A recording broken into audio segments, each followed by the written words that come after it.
Assalamualaikum warahmatullahi wabarakatuh. Salam sejahtera bagi kita semua. Perkenalkan, nama saya Nawaira Sumangkar. Di sini saya akan mensosialisasikan mengenai pentingnya vaksin COVID-19 bagi kita semua.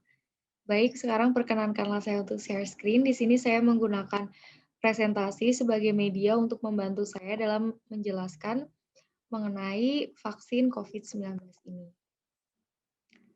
Baik.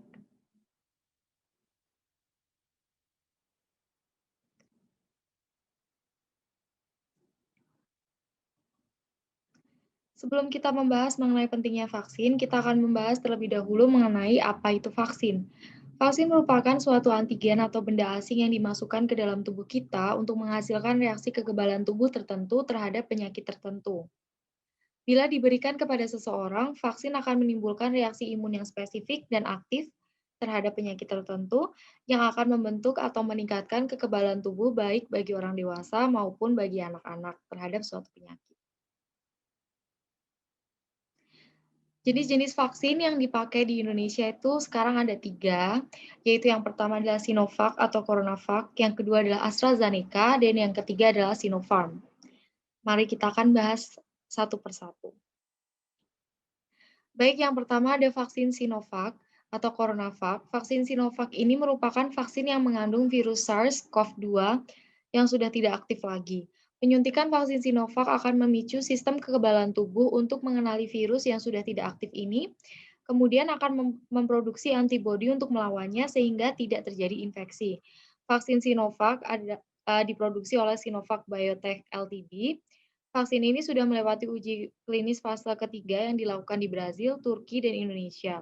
Uji klinis fase ketiga di Indonesia menyebutkan nilai efikasi vaksin, yaitu efek perlindungan terhadap COVID-19 sebesar 65,3%.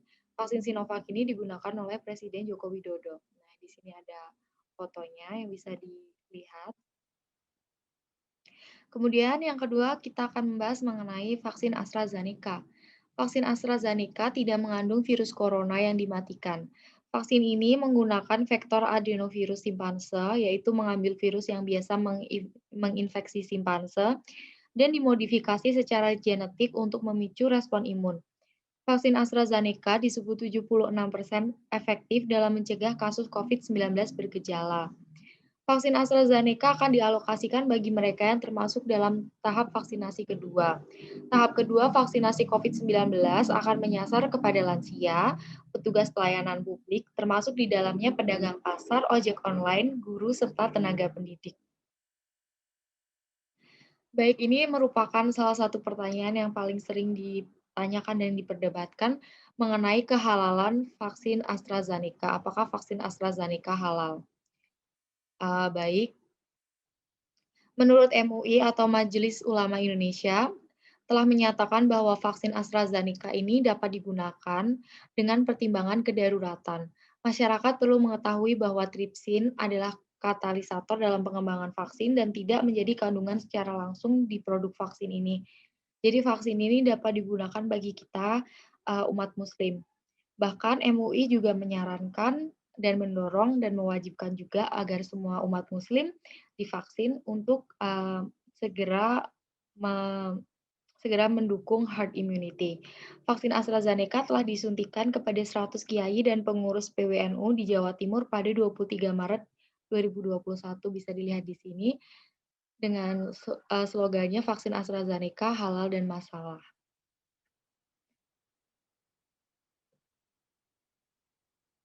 Baik, yang ketiga adalah vaksin Sinopharm.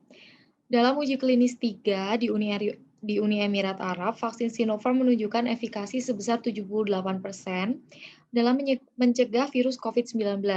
Menurut Kepala BPOM, efek samping vaksin Sinopharm dapat ditoleransi dengan baik oleh tubuh. Vaksin Sinopharm dapat diberikan di usia 18 tahun ke atas hingga lansia. Interval atau jarak waktu yang dianjurkan antara pemberian dosis pertama dan kedua itu antara 21 sampai 28 hari, jadi 3 sampai 4 minggu. Di sini saya menyertakan gambar penyuntikan vaksin Sinopharm kepada karyawan Siti. Baik, kita mulai masuk mengenai pentingnya vaksin. Vaksinasi atau imunisasi bertujuan untuk membuat sistem kekebalan tubuh seseorang mampu mengenali dengan cepat dan melawan bakteri atau virus penyebab infeksi. Vaksin ini memperkecil kemungkinan terjadinya gejala yang berat dan komplikasi akibat virus COVID-19. Vaksinasi COVID-19 bertujuan untuk mendorong terbentuknya herd immunity atau kekebalan kelompok. Hal ini penting karena ada sebagian orang yang tidak bisa divaksin karena alasan tertentu. Contohnya alasan kesehatan dan lain sebagainya. Vaksinasi COVID-19 merupakan salah satu cara upaya pemerintah Indonesia dalam menangani masalah COVID-19. Vaksinasi COVID bertujuan untuk menciptakan, tadi saya sudah sebutkan, yaitu kekebalan kelompok agar masyarakat menjadi lebih produktif dalam menjalankan aktivitas sehari-harinya. Mungkin kita sudah sering bertanya-tanya kenapa ada orang yang mendapatkan vaksin dan ada orang yang belum mendapatkan vaksin. Mungkin Bapak Ibu bertanya-tanya seperti itu.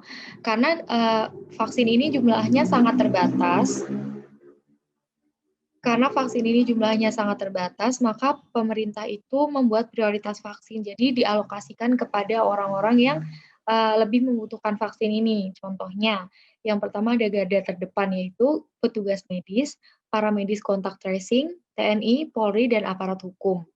Kemudian tokoh agama, tokoh masyarakat, perangkat daerah, sebagian pelaku ekonomi. Kemudian pekerja layanan publik, transportasi, dan media seperti wartawan dan lain sebagainya. Kemudian ada lansia, kemudian guru dan tenaga pendidik seperti dosen. Baik, di sini saya akan menjelaskan alur pelayanan vaksinasi COVID-19 yang saya ambil dari Dinas Kesehatan Kabupaten Malang. Jadi jika Bapak Ibu sudah eee, menjadi salah satu penerima vaksin, maka yang harus dilakukan oleh calon penerima vaksin COVID-19 adalah melakukan registrasi ulang. Jadi, registrasi ulangnya ini secara online, jadi calon penerima vaksin COVID-19 akan menunjukkan e-tiket dan bukti identitas lainnya seperti KTP, SIM, dan lain sebagainya untuk melakukan verifikasi. Jika identitas Bapak Ibu sudah di Jika identitas Bapak Ibu sudah terverifikasi, maka calon penerima vaksin akan melanjutkan ke meja 2. Nah, di meja kedua ini ada format screening, yaitu petugas kesehatan melakukan anamnesa dan pemeriksaan fisik sederhana untuk melihat kondisi kesehatan dan mengidentifikasi penyakit penyertaan.